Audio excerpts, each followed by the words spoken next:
Go. Shabbat Shalom. Welcome, everybody. We're back to Parsha Wisdom. Today, I'm with Rabbi Tova, and it's me, Rabbi Oliver. We're talking about Parshat Vayishlach. The question that we have today is about what does the Parsha have to teach us about conflict with other people? It's lovely to welcome you, Rabbi Tova. We're in the story of Jacob and Esau back again. And Jacob sends out messengers to try and appease and reconnect with his brother after many years past, trying to make peace. And I guess one of the big questions is what is the version of this week's parsha about how we should relate to conflict and perhaps try and make peace? Yeah. Oh, great questions. I love this parsha. I think it's really fascinating because, the beginning we see Jacob sending out messengers or malachim, right? Angels, like we can play on that or whatever to Esau. But when he sends the message, it's fascinating because there's this sense of resistance that he has. At least that's my experience of learning about Jacob throughout our story. He's the runner, he's the hider, he's someone that is just really not wanting to really deal with the inner demons and conflict, because obviously we remember that he stole the birthright from his brother Esau in sort of a schemy way, and has been running away for many, many years since. And his message to Esau is basically like, I have lots of people with me, by the way, I'm coming back. So it's just like a very interesting thing to begin the process of going towards reconciliation. And I think we can all relate to that in some way, right? When we're in conflict with another individual, it's a lot easier for us to just somehow make sure that we feel arbitrarily, falsely, really good about ourselves and make sure the other person knows, right? I know that from my life, I do that instead of doing what Jacob really ought to do, which is actually deal with himself internally, which we see later in the parsha. I think I'm just talking a lot, so I'm going to stop there. What are your thoughts?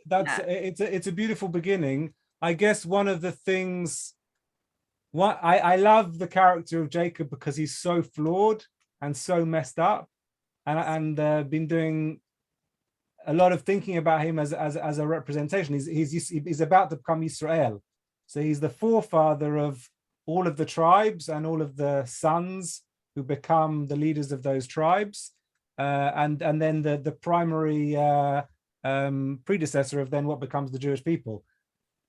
And he's a character who's we are Jacob. Totally messed up. We are Jacob. I guess that the bit that I'm really connecting with in terms of what you're describing is that we might come at resolution with some kind of really hyped up sense of superiority.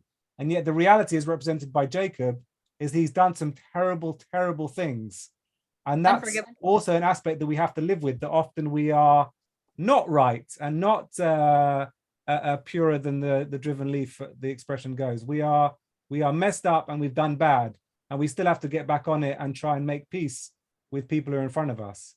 Rabbi Tova, I'll just say 2 words about you, because you're a good friend from Los Angeles, and you are a freelance rabbi currently, and you're just developing a company called Unique Holy Souls, which is building spiritual care circles in and around the Los Angeles area.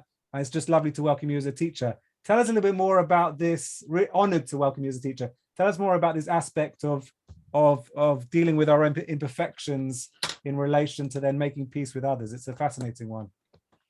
Yeah, I will say that that's, I think, my life's work is that I often feel a lot like Jacob in this moment, right? I think so many of us do, as you said beautifully, right? That we are perfectly imperfect. We are flawed creatures. And I think what's fascinating about this parsha is it's really a beautiful moment of reconciliation that is we're not anticipating it within the narrative. One would think that Esau, based on his experience with his brother Jacob, would really want to continue a war.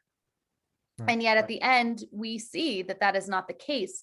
But what's really interesting to me is that the narrative did not just say he sent the messengers, They met and they kissed and they made up. No, it was a really long journey that Jacob had to do internally, which is, I think, what we all have to do internally. He had to go and camp by himself in the middle of the night and wrestle. He had to wrestle with himself or with an angel or with a man, depending on the midrash or who you're asking and the interpretation. Either way, he had to wrestle internally. He had to do it alone. He had to do that piece in order to move to the next place, which was an embrace from his brother, and for him to receive the embrace, which I think all of us relate. There's three moments that we're examining here. There's the beginning where he sends out messengers. He tries to kind of court his brother in some way or another with gifts, and like you said, with kind of an assertion of who he is and who he's become and where he's been, kind of trying to, really sweeten the deal for this peace treaty or forgiveness that he's looking for from his brother. And then the end zone is that they make up. The middle part is this story where he suddenly finds himself alone. One of the questions that emerged in my Parsha class last night, which everyone here is welcome to join another day on a Wednesday, is he accidentally alone or is he deliberately alone? And I think that's a really interesting question, which is left totally open in the kind of pshat, simple reading of the text, about whether he's just suddenly alone. He's once the head chieftain of an entire camp, which is split into two, and then suddenly he's alone and has this like really crucial spiritual moment of struggle with it, like you say, with an angel or with another human, we don't quite know, and comes off injured but alive and with a name change. He becomes Yisrael at this point. Yeah. Rabbi Tova, we're gonna close in just another minute. I'd love to hear like your final reflections and maybe just to leave us with a little bit of your own wonderful wisdom for Shabbat. It's been lovely to learn with you. Oh, the pleasure is mine. Thank you for having me. I think the wisdom that I have is really just the wisdom of Jacob moving towards Israel, that we are the people who wrestle with God. We are the people that wrestle with ourselves.